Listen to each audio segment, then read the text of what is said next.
Any good stories from the road? Pipe up. I wish we'd gotten to see a little bit more out of our punter. I'm starting to puke. It makes my stomach hurt. I thought he was going to die. I'm starting to throw up in my mouth a little bit. He's on the probiotics. Is Georgia playing the 1985 Bears this weekend or what? A lot of Todd talk. Rat poison proof. They're mongoose. We will not be hunted at the University of Georgia. I can promise you that. The hunting that we do will be done from us going the other direction. Georgia show, we are here, I promise. I'm Wes Blankenship, Palmer Toms, both the Jakes, Jake Rowe, Jake Roos. Guys, the 24-hour rule is just about to be up, and players are moving on. We're not. We don't abide by that stuff. Oh, I thought that's why we moved the show up, just to be within the 24-hour rule. Mongoose. Coaches certainly are not abiding by that rule because they've been on the road all day. They had about a 6-hour rule. I think saw Coach Todd Hartley pulling out of there. He kissed his wife and kids goodbye and hopped on a train. It was kind of crazy. It was like platform 9 3/4 in Harry Potter. He just walked right into Hogwarts and started recruiting 5-star tight ends again. There was a man standing there with a 5-foot goatee, just waiting on him. Right this way. Roos, let's start with you, man. You got the latest breaking news for us that everyone is salivating over. Tell us about 5-star edge rusher, Samuel Mpimba. Yeah, big pickup for Georgia, man. One they've been after for a long time, a guy that they have been focused on, put a lot of effort into, visited many times. Would have really felt devastating, I think, to Georgia's class if they hadn't gotten him just because of the amount of time that they devoted to that kid. But, Georgia ends up pulling this out as everyone expected for a long time at this point, and huge win for them. I think that I wrote this in my breakdown. I think he's a bit of a developmental prospect. I think that he's a guy who has spent a lot of time playing offense as well. He hasn't necessarily focused on defense in his career. He's played a bit of both roles over time, but he's got an incredible frame, 6'4", 255. What really jumped off the page to me was his 6 foot 10 inch wingspan. So if he's near you, you're in danger. And I think that it was a huge win. And shout out to Chadera Uzo-Duribe for that one. A really, really nice job by the first year Georgia outside linebackers coach to reel in such a guy as this. Georgia had to have him, and they were able to close on it. So that new outside linebackers coach is a very, very convincing guy. Very convincing guy. He kind of his whole body is a resume for what he's all about. Yeah, I mean, Twitter, DMs, real convincing dude. In case you didn't know, that's who I got like a DM from that I got me hacked for a month on Twitter this summer was George's. Are you kidding me right now? Yeah. So do we know that this anybody didn't know that? That's how I got hacked this summer. I think I've let the secret out to the masses now. Is this commitment real then, Jake? It's real. It's a real commitment, but I'll be honest with you. I'm still a little bitter. I had to work hard to get that Twitter account. I bet you were so excited. You're like, oh, Georgia coach is DMing me. So I'll share this story. We were watching warm-ups earlier this year, and Kenny McIntosh was running by Chadera, and Chadera gave him a punch at the ball, and Jake said, "See, look what he did there. He did that to me. He hit me.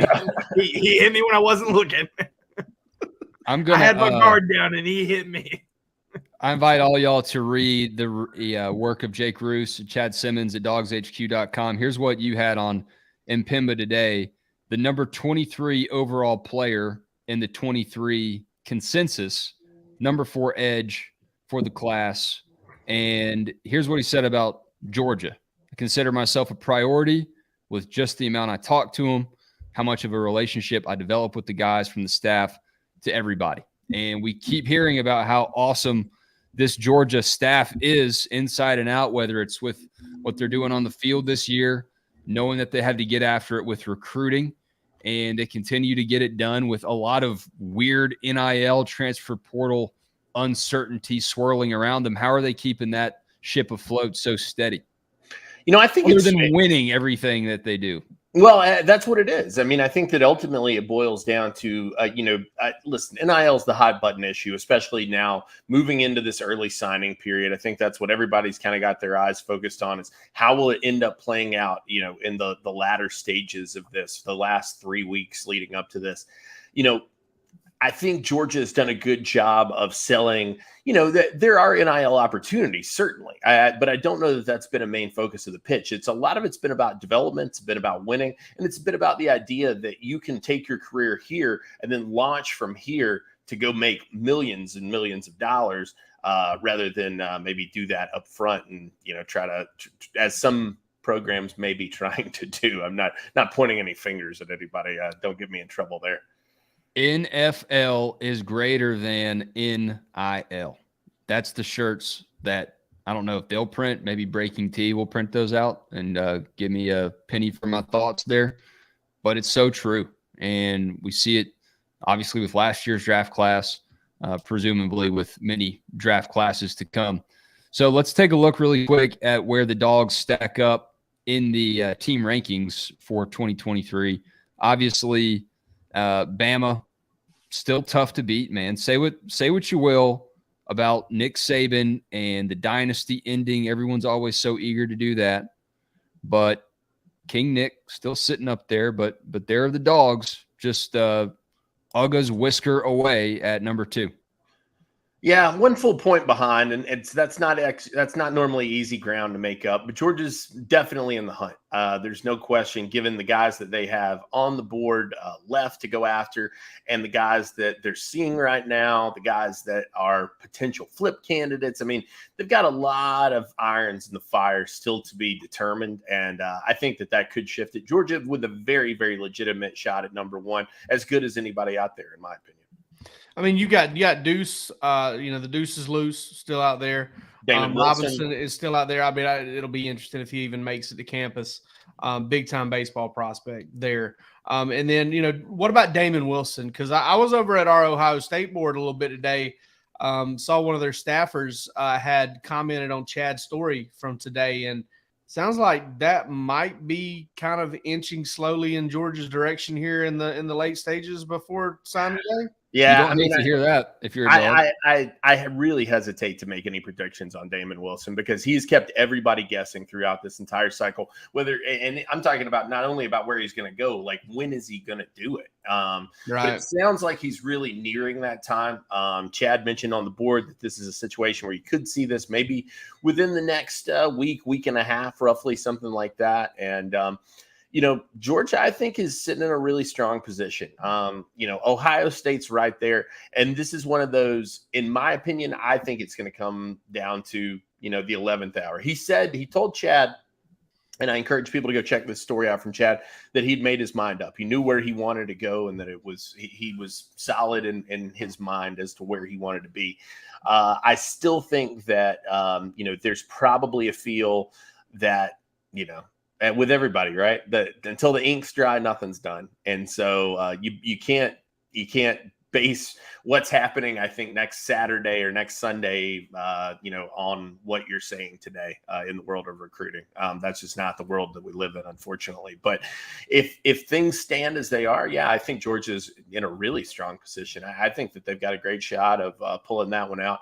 And my God, what a win that would be for them. They need edge rushers in this class. Impemba, an incredible player at that position. Gabe Harris is there. May end up kind of that Michael Williams kind of slash guy, maybe plays with a hand in the ground, depending on how big he gets. But, Damon Wilson is an edge rusher all day. Great length on that kid. And I think that he's a guy Georgia would absolutely welcome him into this class with open arms, be thrilled to have. And sounds like they got a real shot at making it happen. It's one of those, though, you got to stay on the dog walk this week, because, this one's changed as the wind blows, it feels like. This is how you kind of flip this, the way they're recruiting the outside linebacker position really in the last 2 classes is kind of how you flip a room and maybe turn your defense into something that goes from, a low sack team to a kind of a lead the nation style sack team with Marvin Jones and Darius Smith to go with, a class that if you're able to get Impemba, if you're able to get if you're able to get Damon Wilson.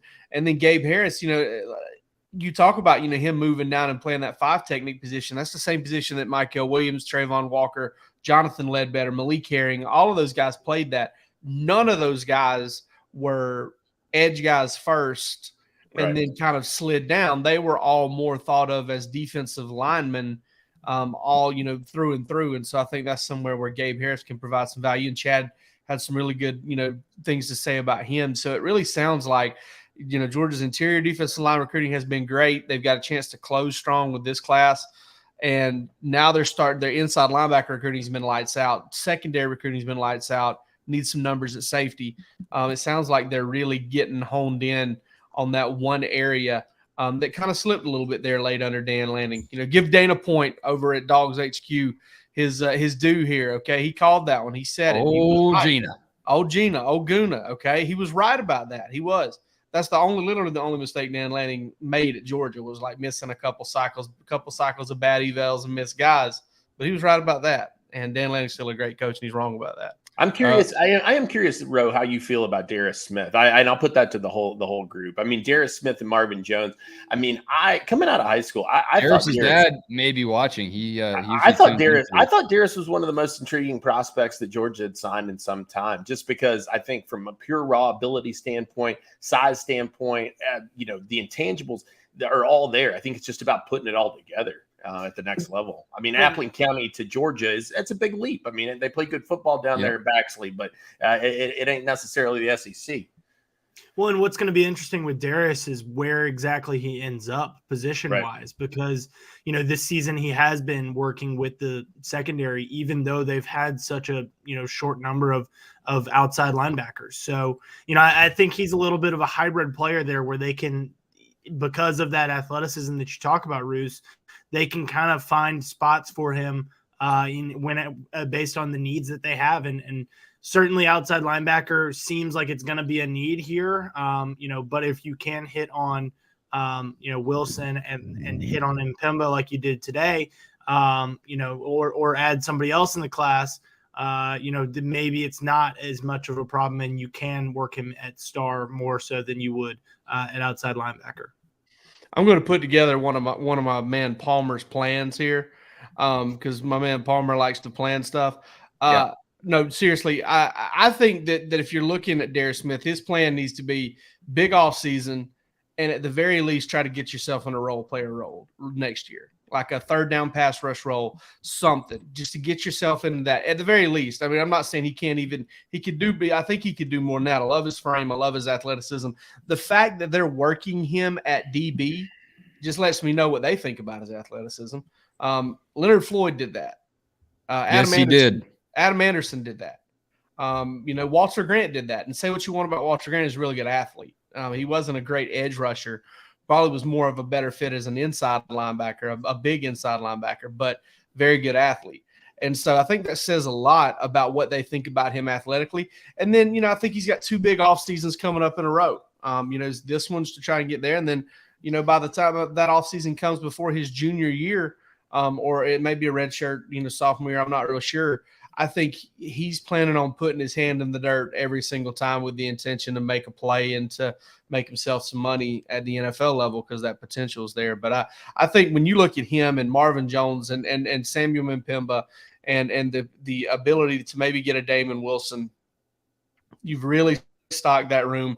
I still think a guy like Chaz Chambliss brings you value there as a special teamer and as kind of a hammerhead, a fearless kind of. He was effective against LSU. Yeah, he was. He had a solid game. He had a really solid game there. I'm not sure if Robert Beal is going to be around for another 6 years. They're still working on his contract, I'm sure. Robert Beal's been there since Jake Roos was teaching high school. Robert Beal has won two. No question. No question. Robert Beal doesn't take the bus. He takes the DeLorean. Robert Beal bought Chris Connolly and company some beers one time while they were at college. I think he was in Chris Connolly's Star Wars movie. Yeah, he was. He was Darth Vader. He sounds Jedi like number 3. Guys, if you're watching this on a replay, I want you to go back and watch all the Mpemba footage that I was showing from his huddle. That was from his sophomore season. Y'all may not have been aware of that. He was a sophomore. So you have a lot to look forward to. His Huddle account doesn't have the most recent stuff, but it's kind of like Lamborghini. You don't have to advertise too much. I once heard Nick Chubb say that. We will hear more from Cedartown later on in the show. Before we get to the reason why we are all here, the Dogs SEC Championship victory and the upcoming CFP matchup with Ohio State, want to invite y'all to hit subscribe on our YouTube channel. It is literally right there. You don't have to get up out of your chair. You don't have to move. You don't have to find the remote. Just use your finger and hit that red subscribe button. And I also want to shout out our pals over at Breaking Tea. This is their lineup right now. They've got the Bennett Bowers 22 collection, the Mailman, Feel the Bowers, Savage pads from Chris Smith. He may as well just wear those every game as his normal shoulder pads because he finds the ball so many weird and incredible ways. And, of course, the big O right here, Darnell Washington. I have no doubts that they are in the lab right now working on a SEC championship version. And if they aren't, then I just put a lot of pressure on them. But seriously, Breaking Tea, they're the dogs you want to know. And they have all the T-shirts and coffee mugs you want for the holiday season. All right, guys, 50-30. Who saw that one coming? Not me.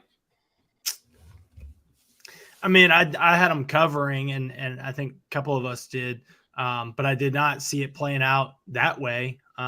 Jake talked about it in the box and said, "Does this qualify as a shootout now? Has Stetson won himself a shootout?" I bet you Jake will get to that one later, but I did not see. I felt like the offense was going to play better, but maybe not click on all cylinders like they did.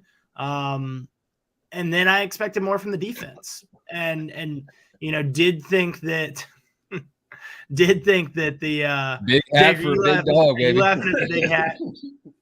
You gotta love the big hat, man. Listen, if y'all looking for one of them, I know a guy. I like how Kirby is looking up at it like, what the hell are you wearing? Brian Robinson changed the trajectory of a family.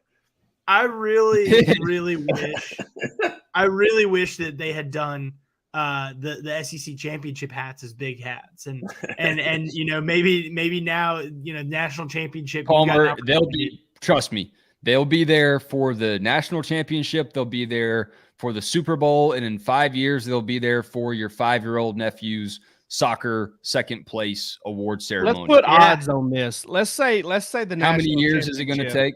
Let's say the national champ. I don't know how they would get them out there on the field. The boxes would be insane because those hats don't stack together like the other. We need to get them on we need to have a show where we all the show pops open and we're all wearing one in our window. I just want a red and white mushroom one so that I can look like Toadstool. Yeah, Mario reference there.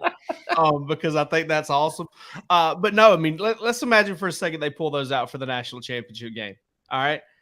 Dude, the next big Elon Musk tweet is going to be him talking about the lack of space available in the world because of these oversized hats. Absolutely.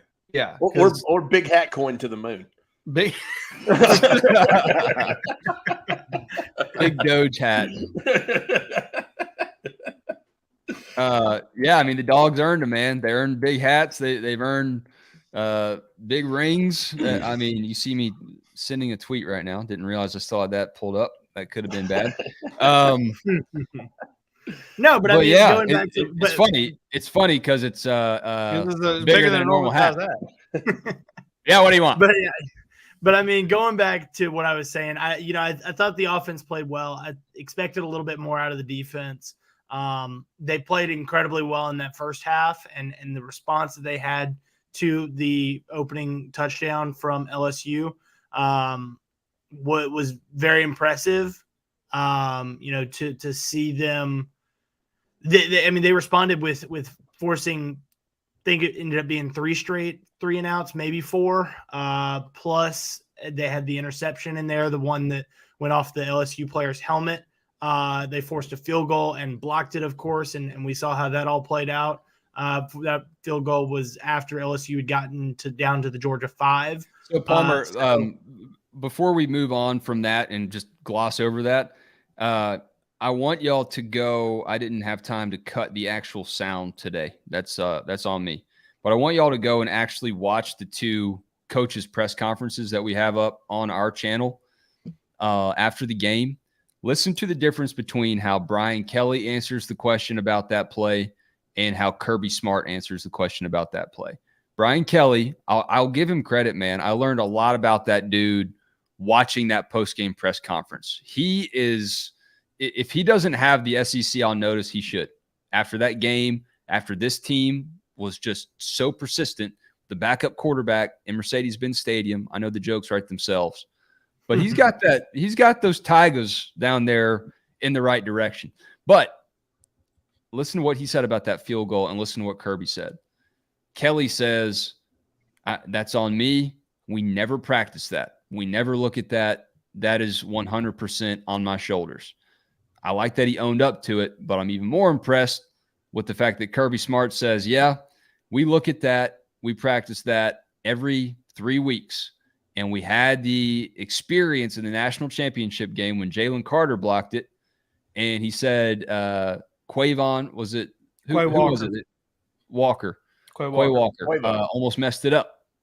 And so they have that experience, and maybe they don't practice it as much if it isn't for that instance in the national championship game. But it's just that attention to detail, something that Brian Kelly's staff isn't even thinking about yet. Kirby Smart's team is like, yep, let's make sure this is on our checklist for the week. Yeah, and listen, it wasn't the difference in the score, but it may have been the difference in the game because, I mean, you take 3 off the board for them, you turn it into 7 for you. Now, I will say this, Georgia gave them an easy one coming back. I mean, it was kind of split them. And they weren't ready. Chris Smith makes a real awful attempt, I believe it was, at a tackle, and you know, they score. But then, like Palmer said, they came right back down. I thought that LSU – I'd heard so much about, you know, this defensive coordinator, Matt House, and how, you know, NFL experience and how he's been putting together really good game plans. Yeah, Matt House, is that his name? That's a killer name for a DC, if so. Yeah, I know, right? I didn't even think Matt about House. it. Matt House, baby. Bring in the house. Welcome to the Matt House. Yeah. Dang, what a name, dude. What a There's name. no way that's his name, is it? Yeah. Yeah. It is. It's Matt House. Yeah, so, you know, and I thought, you know, all right, listen, I didn't think it was going to be like Kentucky because I knew the weather wasn't going to be a factor, but I thought, you know, hey, listen, 24, you know, whatever. I think I ended up picking the game a little bit higher than that 34-17. But as the game got closer, I really did start thinking about it. I was like, I think LSU's probably a little bit better equipped. And I think ultimately what it came down to is after that play, after LSU kind of blinked first and gave up the first real big play of the game, I think Brian Kelly was able to get his team just to be like, all right, guys, we got to come out swinging. And, you know, if we punch ourselves out, we punch ourselves out. But that's the only chance you got. They came out slinging it. They threw it deep. They threw it over and over. And, you know, threw for 500 yards against Georgia. And most of that came after Georgia was up 35-3. All right. Or 35-7. But, you know, Georgia had some issues there in the secondary. Malachi Starks. The funny thing is, and the thing I think that Georgia can really take away from it, is pretty much everybody but Kamari Lassiter looked like dog fecal matter at some point. You know, like the white kind. Yeah, and, you know, the kind you don't want to all step have their in. moments. Yeah. So let's continue on that train. I mean, let's use the emotional sides of our brains and not necessarily highlight all the things Georgia did right.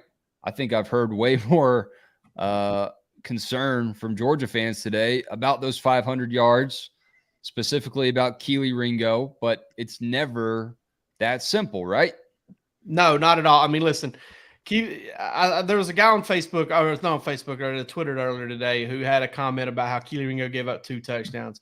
Neither one of those touchdowns where Keely Ringo was in the picture was on Keely Ringo. Both were on Malachi Starks. On the last touchdown, Ringo has deep third.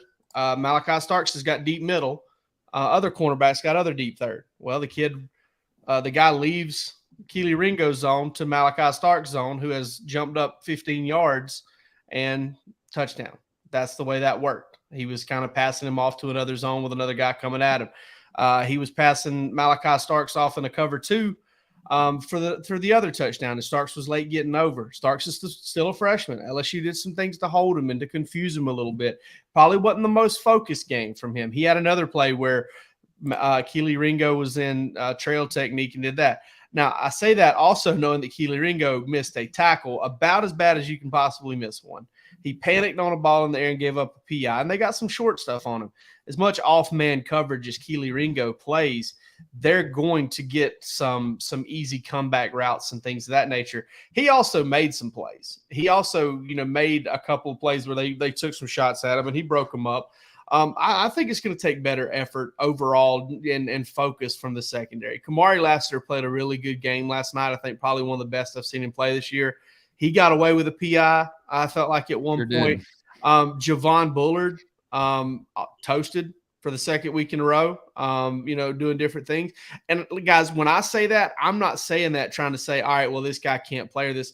I'm saying you play good competition. You see that name on the back of that jersey. That's Keyshawn Butte, or however you say his name. Nestler was calling him Booty. Booty, Bowdy, whatever. God, there's so many Booty guys. I think it's Butte. Yeah, Butte. Yeah. So you got him. I was a huge fan of Nestler just going all in on Booty. You got him. You got Lacey.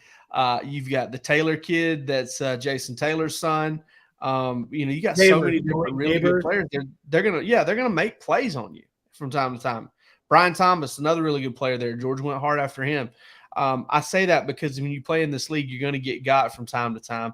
And all these people that are really worried about Keely Ringo were talking about how he was a liability last week when he gave up two catches in 5 targets for 37 yards. So he was a liability against Georgia Tech. They had so much success against him. People carried that over into this game where he did actually struggle. I felt like he actually had a bad game, and they've kind of used it to maybe prop up a confirmation bias or use a little confirmation bias here. I think that's confirmation bias. Instead of it being a struggle game, they've got him with bulldozer tracks like all over the back of his helmet and stuff, and just got railroaded all game long, and he's worst cornerback in the SEC. Man, well, and the other thing that you've got to consider with giving up 502 yards of passing is that they gave up 47 on the ground. 47 on 20 attempts. So and all of that literally came on one play. Right. Well, that was after sacks were taken into effect. That's what I'm saying. But that one play, I believe, was pretty much. Yeah, they had a long rush of 47. So Josh Williams runs 6 attempts, 55 yards, including that 47-yarder. Noah Kane, three attempts for 7 yards. John Emery, 4 attempts, 4 yards. Jaden Daniels, Garrett Nussmeier both finished negative because of sacks. Georgia made them one. Nussmeier kid, I don't know if it was just because they're letting it rip or what, but he's going to have a choice to make if he wants to ride pine behind Jaden Daniels, Mr. Tougher Than Woodpecker. Or Brian Kelly's going to have a choice to make. I think there were probably some people having a little bit of flashback too of oh my God, the backup quarterback's coming in, and all of a sudden he's slicing again. Yeah, my man Wes's bird lip analogies bouncing back and forth. It was woodpecker lips in the press box yesterday. It was rooster lips on the live that we did yesterday, and now it's back to woodpecker lips. I was battling through some adversity yesterday. Gotta tell you guys. Hey, when we get the hunker downloads, I'm sure we're gonna look at some adversity. I was like Carol Davis in that Super Bowl. I had a migraine during the game. I couldn't see, so I was battling through adversity and just popped right back in time to say rooster lips on the field after the game with Rowe. And very rooster entertaining lips are moment. Indeed tough as well. Very entertaining moment that we will get to at some point. I don't know how we're gonna work it in, but I'm going to share that clip if y'all haven't seen it. Jake Rowe, absolute. Man. I'm not going to bury the lead. I'll show it right now. Every time he looks off camera today, I'm thinking about it. So I will say, it's like the guy's over there again. Is he watching? Is he watching something else unfold? Listen, I need folks to understand. This was about 10 o'clock last night after the game. I'd gotten up at about 6 a.m. with my kids yesterday morning to hang out, and Sandman was coming. Fatigue had set in. fatigue had set in, and I got distracted. So I'm finding the clip right now. So basically, what was happening here is we were breaking down the game. We were talking. We had all of the notes that we had gone through.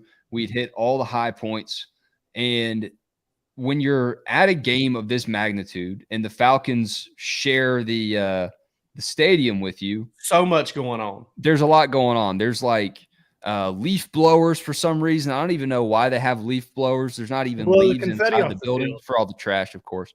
But they're doing leaf blowers. The fascinating thing is they have like Zamboni machines. They actually paint the turf with the big SEC logo, Georgia and LSU. Then they ride through and they scrub it all off. And it was cool last night. Found this down there.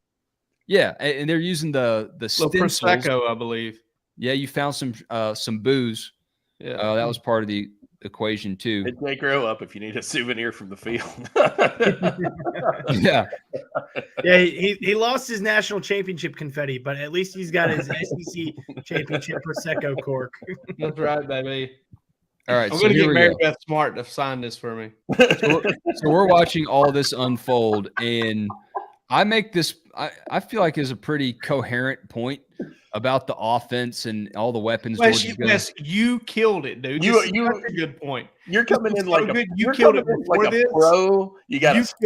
That's what made it, but that's what makes it awesome. So here you go. I don't know what that says about LSU's defense, but I do know that whoever plays Georgia in the semifinal is going to have a tough time stopping all those weapons. I don't know if you had anything else to say. Nah, about man, that. I think that's 100% on point. I was watching this dude stuff this net into this barrel. Yeah, this is like the Trader Joe's cashier stuffing all 8 gallons of milk you have into one brown paper bag. And that's a very specific reference, but it is a sight to behold, and it's also a sign that we need to get the hell out of here, Jake. It is that entire this is that entire good hands field goal net that goes up behind and catches the field goal every time. That thing gets Imagine folded. how big that is. Yeah, that thing gets folded and then toothpaste back in the tube, baby. And I'm sitting there thinking, like, I'm paying attention to Wes when he starts asking, and I see this dude start stuffing this thing in there, and 4 or 5 things, just stream of consciousness. I wish it could have all come out as there were some curse words in there. No, the first one, ain't no way. Ain't no way. Ain't no way. And then I start looking, I'm like, all right, where's the zipper at? Like, how is he going to split this in 2? Like, how is this going to happen?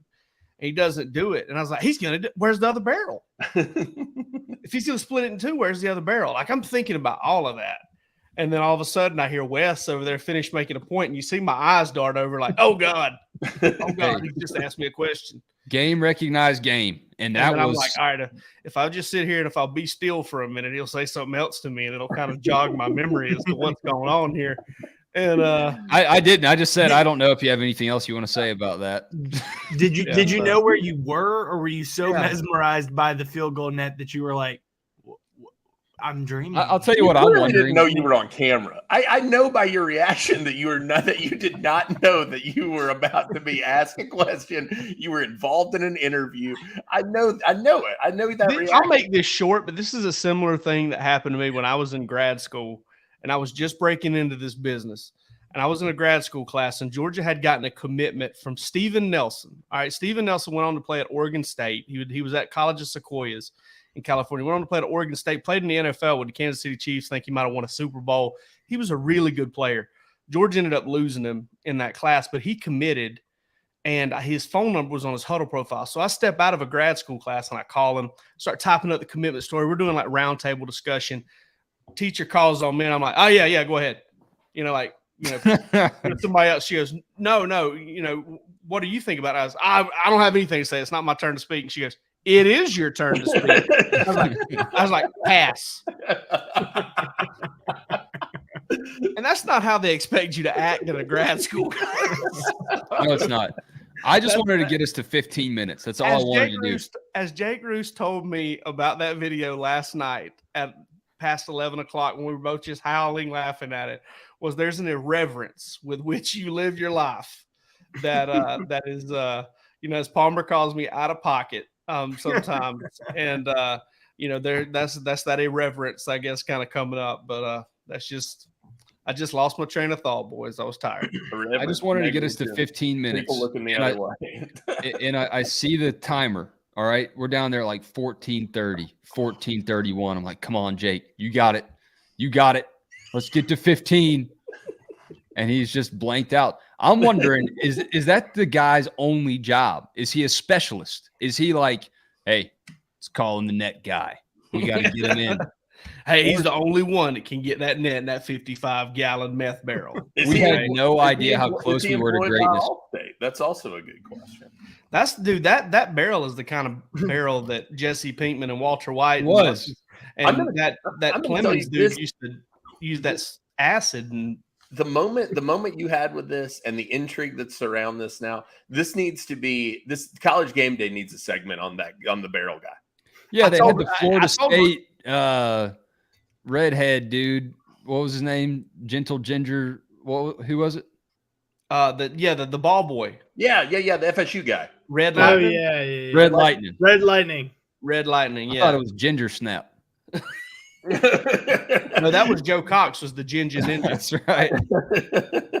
But Roos and I were talking about it last night. We were talking about how we should do a Tosh.0 breakdown on the on it. I think that's a video that I can't wait to see the show that y'all make that just has all the odds and ends that we can't make like a regular thing here, because that's going to crush when we start doing the Georgia show after dark. Dogs HQ after dark. Dogs HQ after dark. One guy that was responsible for a lot of footballs going through those nets indirectly, of course, was Stetson Bennett with 4 touchdowns. 5 different dogs end up getting on the board yesterday, guys. Kenny McIntosh, Brock Bowers, Lab McConkey, Darnell Washington, and Dylan Bell. And we talked so much about the 30 points that the Dogs gave up and Keely Ringo, and oh my gosh, he's terrible. Well, we just debunked that for everyone that wants to listen. But how about the 50? How about these dogs that come out after a couple weeks of just let's run out the clock on the season? Let's go for 2 and score 50 points. What an output, man. Todd Monken just losing his mind up there. He felt the Holy Spirit in the booth. I heard it again today on XM radio, and it was somebody else said it, and they were talking about Georgia being number 1. They're like, yeah, they're the most complete team, but I just don't know if a team was to get up, if a team was able to score 14 or 17 or 21. I can't remember who it was. They've been asleep for the last 3 years. He said if they can get up by 14 or 17 or 21 on Georgia, you've got a great chance because they're not built to come back. And I'm like, no, Sherlock. Get up 14, 17, 21 on just about anybody. That's a hill. You got a good chance. That's like saying, hey, if our starting quarterback goes, our biggest weakness, if our starting quarterback goes down, we're in trouble. Okay, well, all right. That's a long line. My thought coming off of the 50 though, and I'm curious again as to what you guys think on this. I feel like if Georgia is able to put up 50, I'm not sure that they can be beaten. Yeah, no, Georgia's not allowing 51. They're not. Well, no. What's the stat? I think when Georgia scores 30, it has lost 1 game under Kirby Smart, and that was the Josh Dobbs Hail Mary game. Oh yeah, the Rico McGruff. I don't know how many there have been where Georgia has scored 30. I'm sure there's been plenty of them, but Georgia has lost 1 game in 6, almost 7 years where it scored 30 points. Here's what Stetson had to say about the 2-point conversion. Pretty funny back and forth between the mailman and Kirby as well. Keep an ear out for Kirby's reaction here. AD in the huddle because he hadn't played that much, and I was like, all right, this is you, brother. And so I sprinted left, tossed it to him, and he actually threw a spiral, I think. Yeah. I don't think he's thrown one of those in practice. No. I don't think he's repped that play. No, somebody else repped it. We don't need to talk about that. Yeah, that's right. Me and AD have something that you'll never have. What? We're both career passing record at UGA is one for one. And I'm 1,000%. 2-point conversions, drop the snap, do a pass, 1 for 1. So you and Bobo are behind me and AD. I thought Kirby and AD were about to launch a mutual fund right there. There's something between us you'll never have. We got something you'll never have. Like a Yellowstone, baby. I'll point this out. The disrespect for Kenny McIntosh, because he's 1 for 1 as well. He left Kenny out. And Kenny threw a touchdown. Yeah. We're not talking about 2-point conversions here. That's a good point. We're talking about touchdowns. Like Kirby, by the way, saying that he's 1,000%. That Kirby math, I'm not going to mess with it. 1 + 1 = 3 around here. But what about going for 2? They said it was on their score sheet, and I guess it makes sense. Jake, you were a little skeptical last night. Have you changed your mind on that? No, not at all. I don't care what the score sheet says. I mean, 25, 27, 26, Dogs by 50.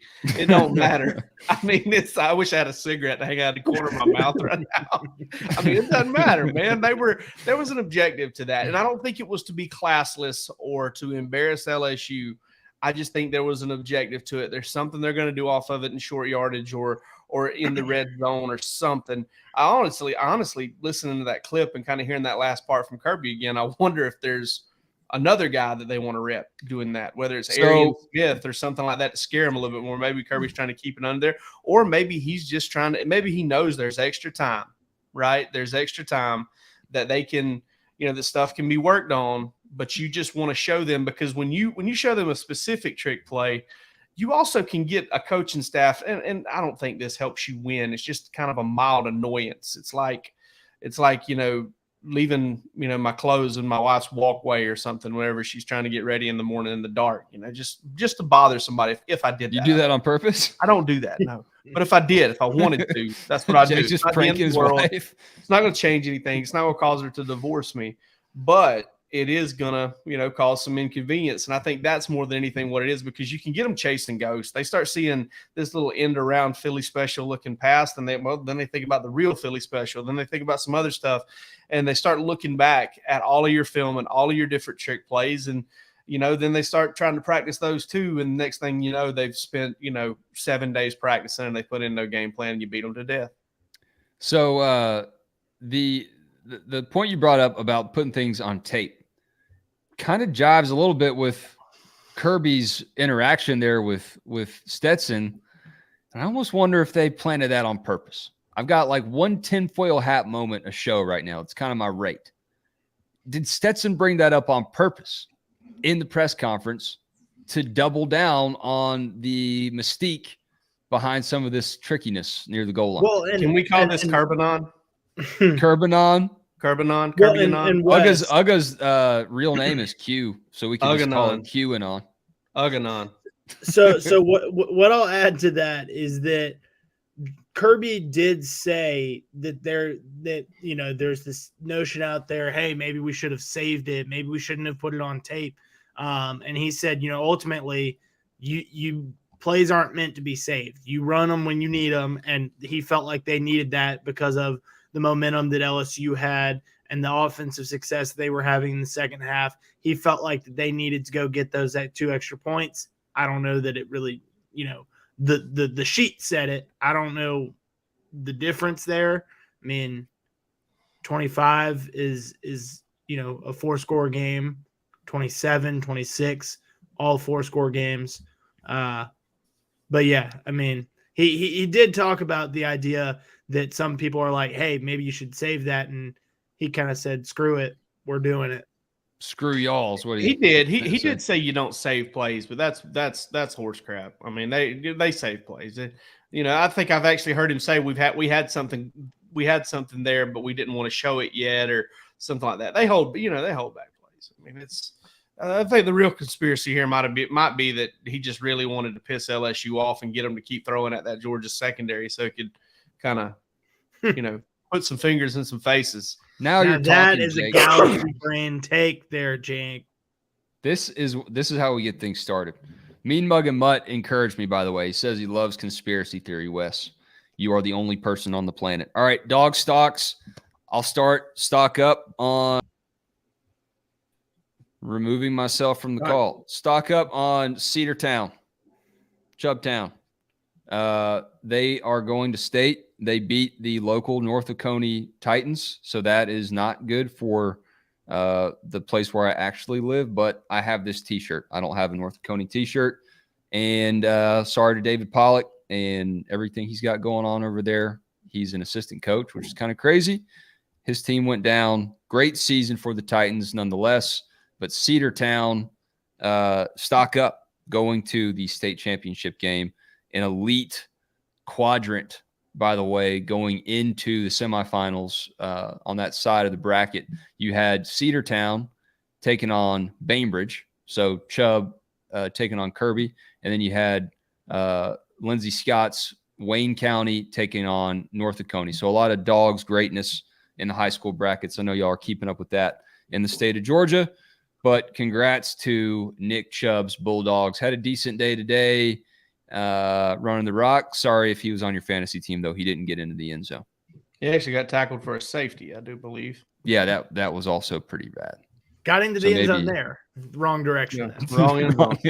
17 for 81 yards, I believe. And I don't even have him on my fantasy team because I don't have one.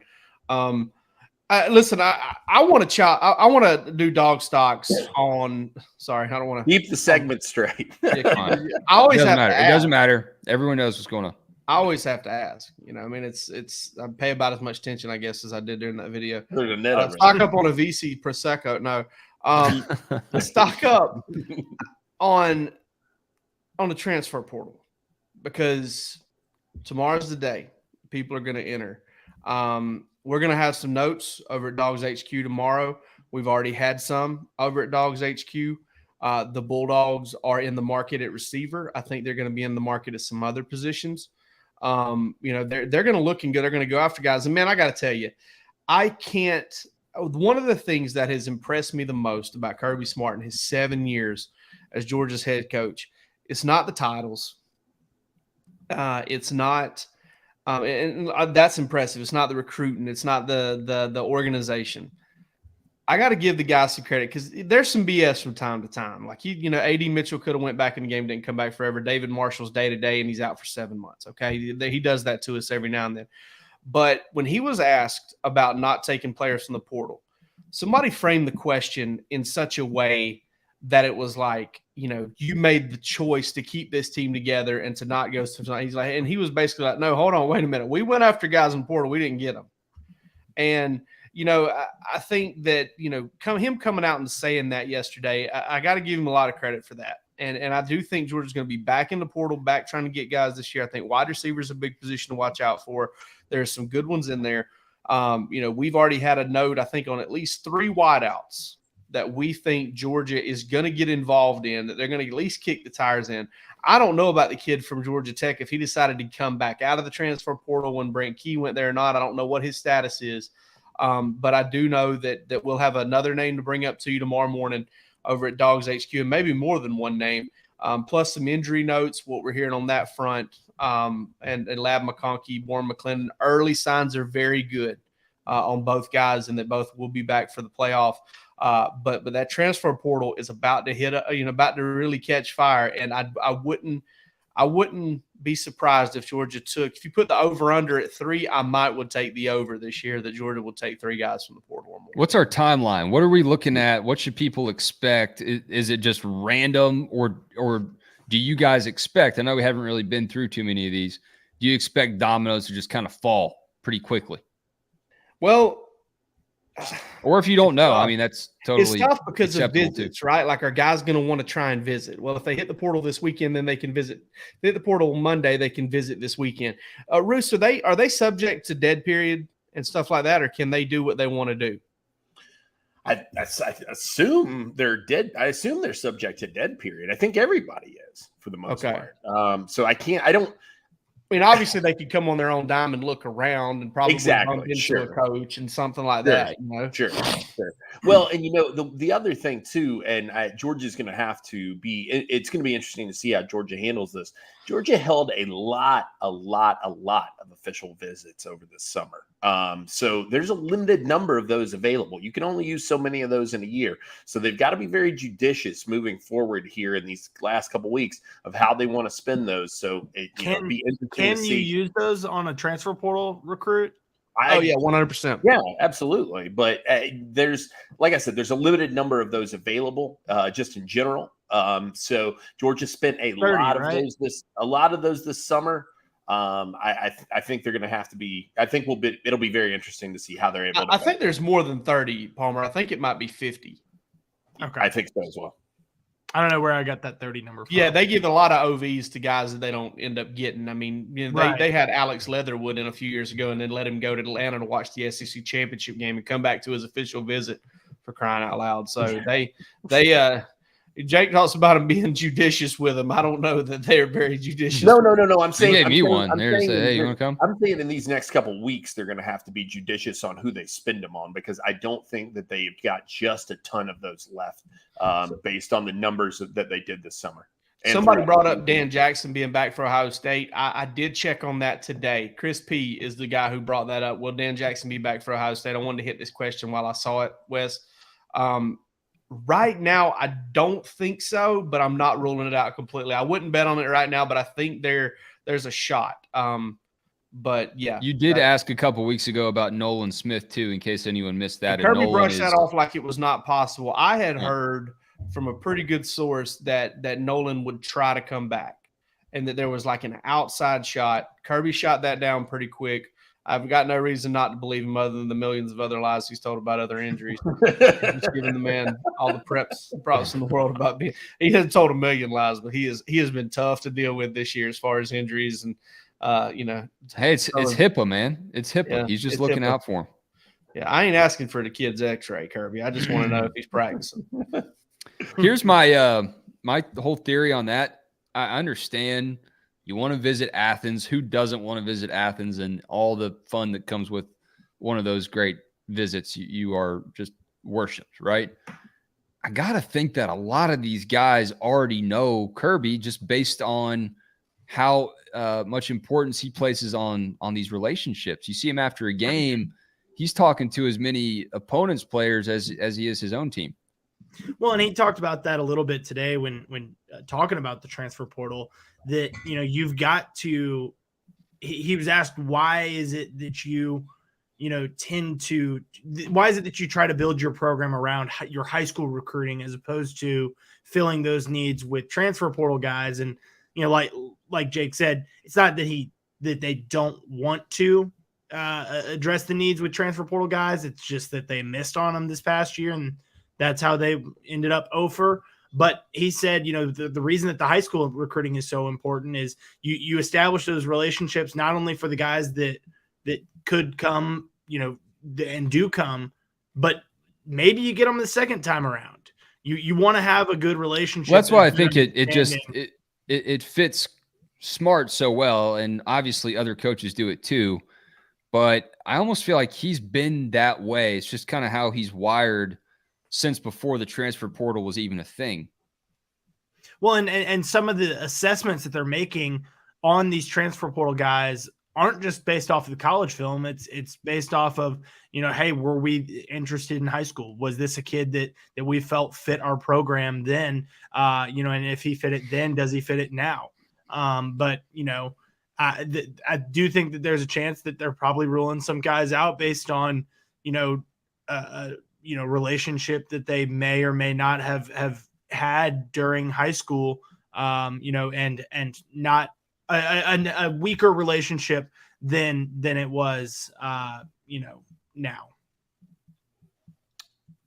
Lost my train of thought there. Sorry, there's a guy putting a net away over there. Sandman is coming for me too.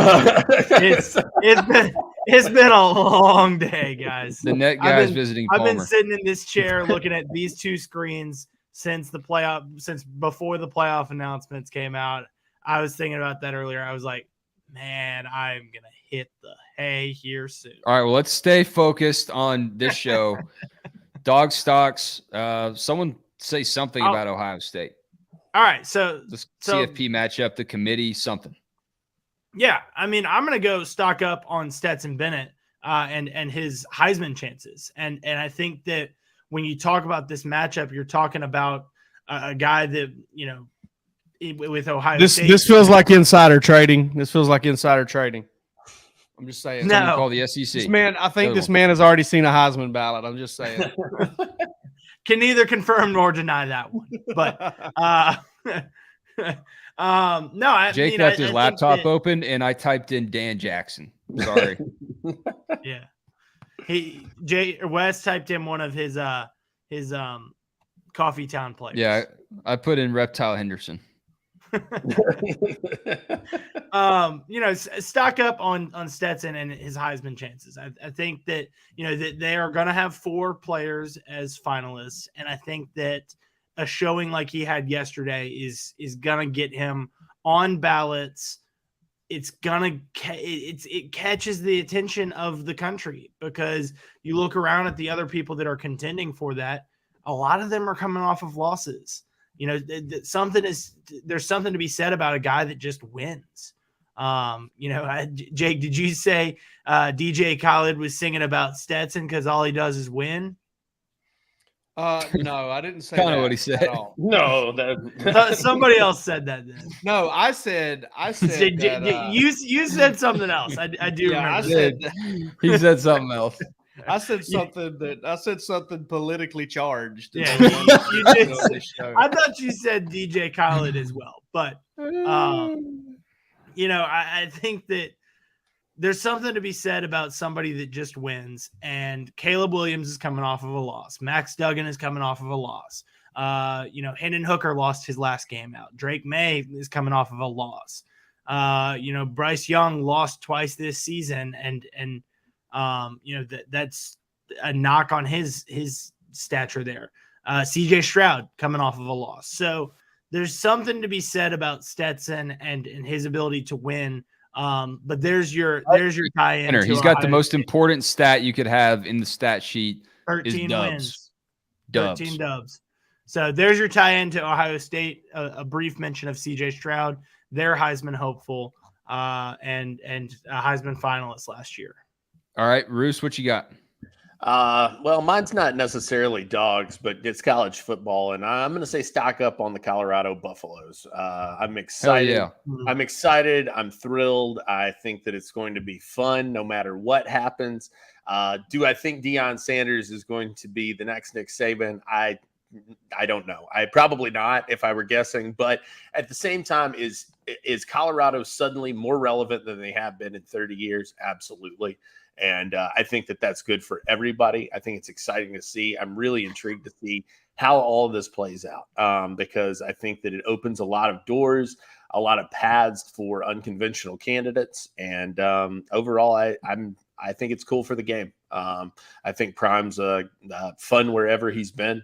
And I think that he'll make Colorado fun to watch as well. So yeah, just a win for the game of college football overall, in my opinion. Yeah, man. I don't know if Travis Hunter, my fellow Collins Hill Eagle, is going to follow him out there or not, but he's a special talent. A pretty good guess that if you could get the kid to come to Jackson, Mississippi, you can probably lure him to Boulder, Colorado. So, and Ralphie with the primetime collaboration is going to be special. I think Ralphie's going to be decked out in the whole prime attire. He's going to have the flat bill, the shades. He's going to have the chains. Colorado is going to be scary. Are they a Nike school?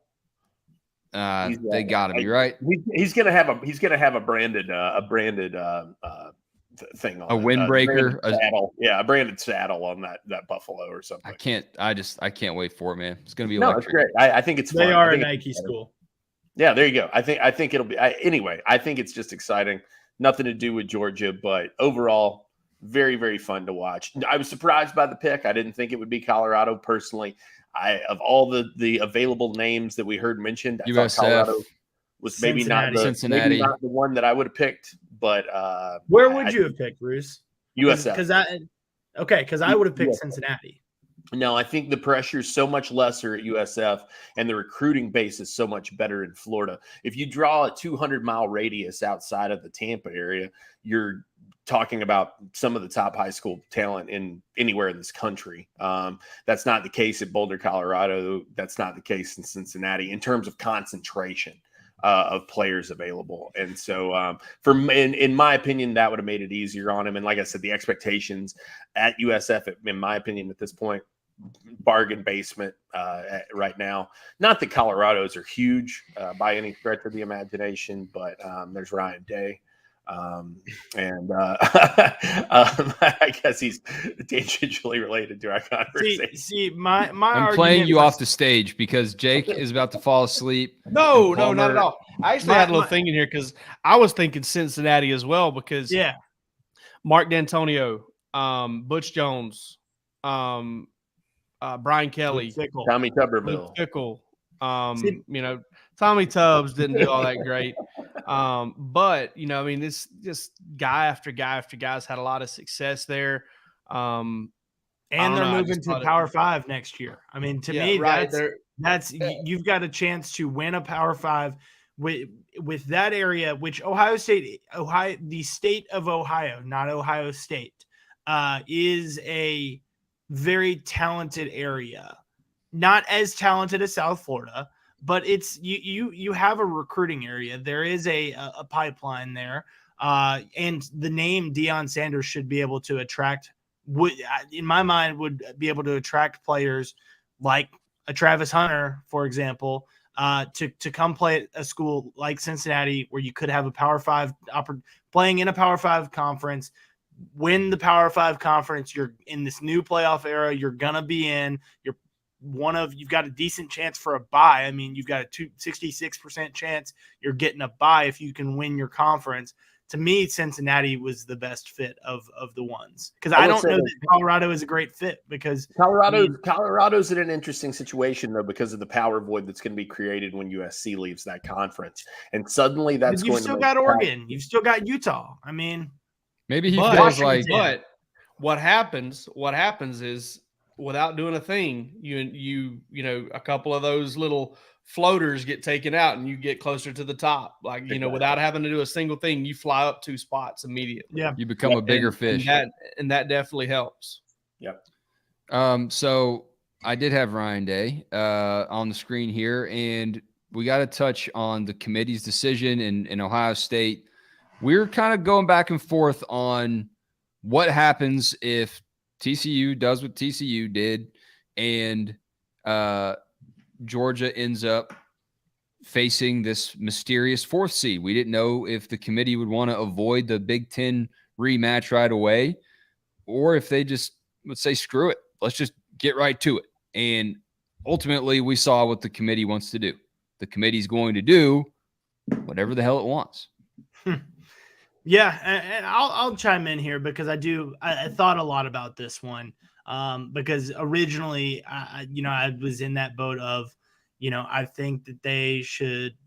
I think that Georgia was not wanting to see Ohio State. Well, because I do think that Ohio State is probably the most talented team among the other 3 in terms of recruiting rankings. They finished top 5 the last 3 years.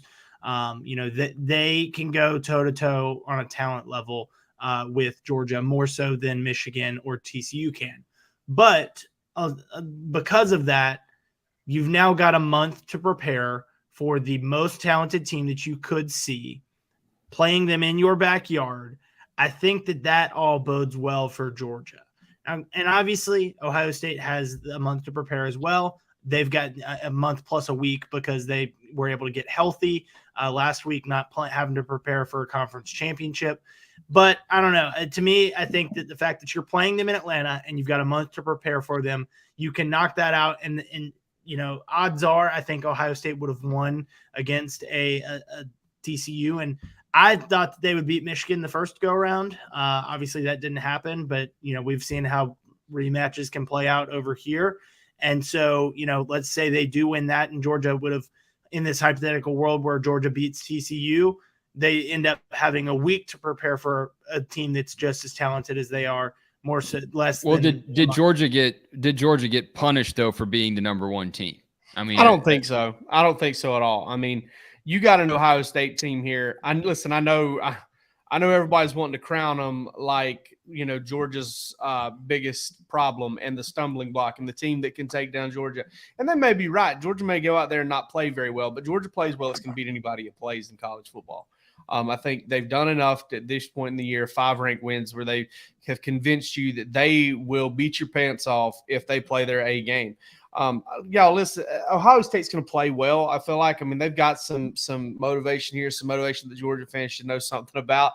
But I think something we've also got to consider here, guys, is Ohio State just got their brains kicked in by their arch rival who had beat them the year before. Motivation shouldn't have been a factor at their home stadium, and they didn't have an answer. They've also got a star wide receiver, a stud football player who's dealing with a hamstring, not an ACL like George Pickens last year, a hamstring, who may opt out.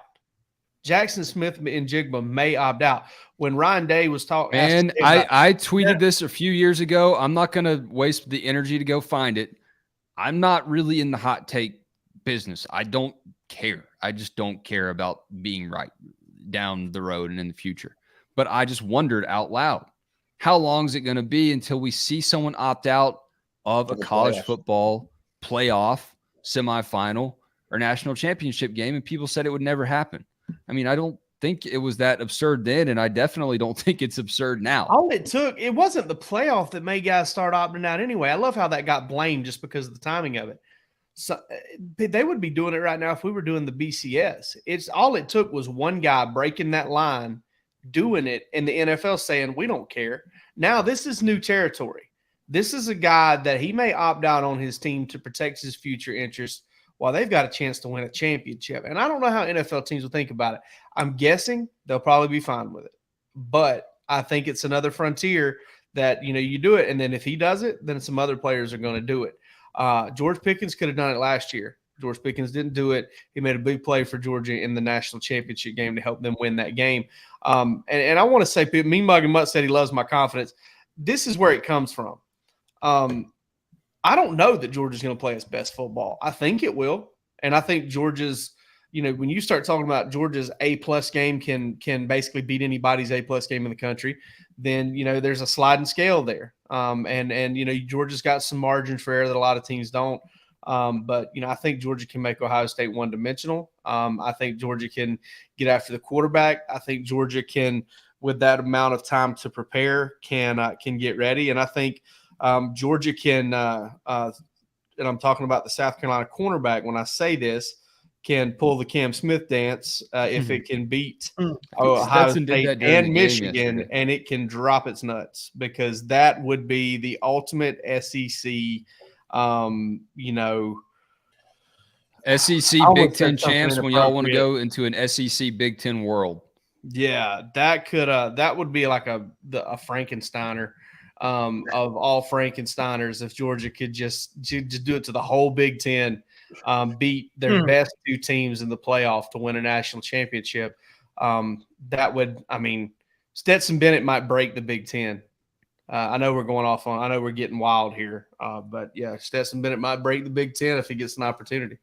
I think that I think you could have made an argument regarding where TCU should be versus where Ohio State should be. I think ultimately it makes sense. One-loss team loses in a conference championship in an overtime game versus getting the brakes beat off of you in the last week of the regular season. So why not Bama? No real reason to punish TCU. 2 losses. 2 losses and no good wins. Alabama's resume sucks. But they're a better team than TCU. Maybe.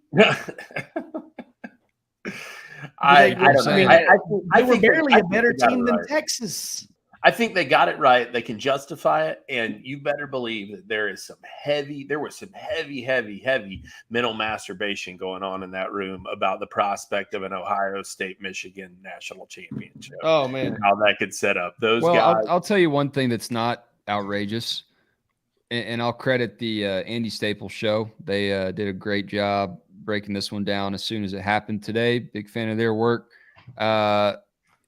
Andy and Ari Wasserman kind of pointed out too that you guarantee with a Michigan TCU matchup, you're going to have a team in the national championship that has not been in the CFP model national championship. So you're reaching a new market, a new fan base, and keeping them engaged, obviously, with the chance to win a national championship game instead of keeping the status quo that could further regionalize the sport. So I understand all that.